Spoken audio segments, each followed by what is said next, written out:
het is de hele luxe toes. Ja, dat weet ik wel dat het de luxe toes is. Maar zometeen komt Roger. En Roger die komt stand-uppen. Dat is eigenlijk gewoon een chic woord voor, ja, in mijn dialect zeggen we, witsen vertellen. Zo, oké, ja, maar op. Ik kan het misschien nog gaan leren. Hey, goedenavond. Hallo.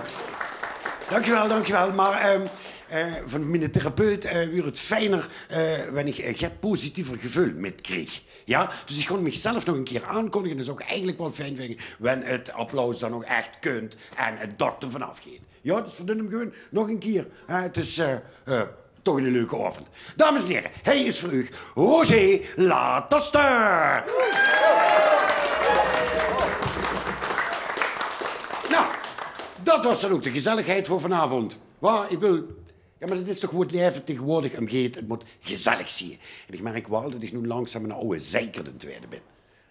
Vroeger wordt het immer gezellig. Vanzelf gezellig. En tegenwoordig moet het gezellig zijn. En kijk hoe jij zitten. Allemaal schön aaien door, chic in het kleedje. Maar dan moet ze wel met de beer voor je zitten. Zou ze nu niet veel liever de heerlijke zomeravond in die joggingbox op het terras zitten? Zou ze beslist beter uitzien in een joggingbox? Ja. Nee, maar dat is... Ja, dan lachst toe. Alsof ze er zo feit bij zit met het striksgebis boven. De kent toch niet meer omen. Ja. Maar dat is het toch. Het moet allemaal maar gezellig zijn. En ik heb dat wel een beetje gehad. Ik vind het helemaal niet meer leuk. Ik vind trouwens überhaupt eigenlijk het leven heb ik het wel een beetje met gehad. Want ze zagen vroeger allemaal, je kent alles weten wat ze wilt. En die beroepswensen die kreeg ze eigenlijk een beetje van heen metgegeven. Van heen moest, kijk ze naar wat haar pap deed. En dan denkt ze, misschien is dat wel net voor mij. En dat hou ik ook.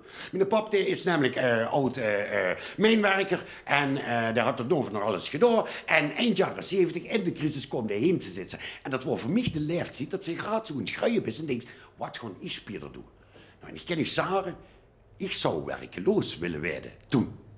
Maar mijn pap is zo Jansen daarheen. Der stond niet het smorgens vroeg op. Wanneer ik naar school moet, dan lag hij nog in bed. En wanneer ik heimkom van school, toen zat hij al in zijn geluie stoel, zo wie duur, gewoon de hele dag voor de televisie. Toen dacht ik, dat wil ik.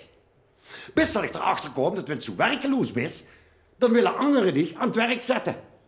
Dus ik dacht, nou, dat gaan we anders doen. Ik wil gepensioneerd worden. En ik moet zeggen, ik ben redelijk op weg, maar het duurt me te lang. Het duurt me echt veel te lang. Ja, u zit gepensioneerd, meneer. Ja, en wie lang al? Ja, dat zin ik. Dat zin ik. Maar als zit er zo gelukkig uit, want dat dacht ik al. Maar kijk, want de uur zit het morgens vroeg, stond hij dan op en dan gaat hij wandelen. Wandelen.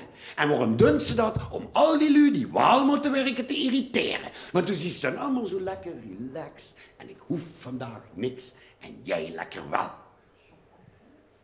Maar ik moet zeggen, met het oud werden aan zich vind ik geen probleem.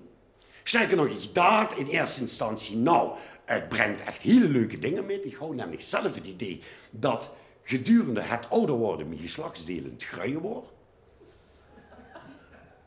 Dat zie ik met woordje zie je. Ik ben namelijk laatst voor een keuring geweest en ik zie dus 3 centimeter al gekrompen te zien. Heer gruit niet, ik kom kort erbij. Dat is het probleem. Maar ik ben zo'n oude zeiker in het werden. Dat denk ik de mensen maar van de ander zie. Er is toch ook niks meer leuk. En zo heb ik ook besloten, en dat is misschien laat op mijn leeftijd, maar ik wil geen kinderen. Nee, ik wil geen kinderen. En door inzinnig voor mezelf ook een beetje mijn bijdrage aan het klimaat. Hè, want kinderen die verzouwen eigenlijk onze hele aardkloot. Ja? En dus dacht ik van, ik wil geen kinderen. Het probleem is, ik moet ze dat wel nog vertellen, want ik heb een zoon van 15 en een dochter van bijna 18. Dus die moeten er nog achter komen. En dan zeggen ze altijd wel, en ik werk ook nog met jongeren op school. En ze zeggen, ja, dat houdt je jong. Ja, just forget it. Just forget it. Want wenn ze aan duin is wie oud dat ik ben, dan zeggen die allemaal, boh, mijn opa is nog jonger. En dat is fijn. Dat houdt je jong. Nou, en daarbij merk ik wel dat ik langzaam een beetje wel ook begin te puberen. Want ik hou het namelijk net over dat klimaat. Hè? En dan kijk ik toch naar mijn pubers en die zijn precies hetzelfde. Eigenlijk denk ik dan, ja, maar ik heb die rotzooi niet gemaakt. Ja, dat die anderen dat dan opruimen. Ik bedoel, du bent gepensioneerd, du hast er janse dag niks te doen. Als du nu zorgt dat het klimaat in orde kunt, dan kan ik verder gewoon helemaal niks doen. Dames en heren, ik wens je nog een hele fijne nacht en voorziendos. Hoi!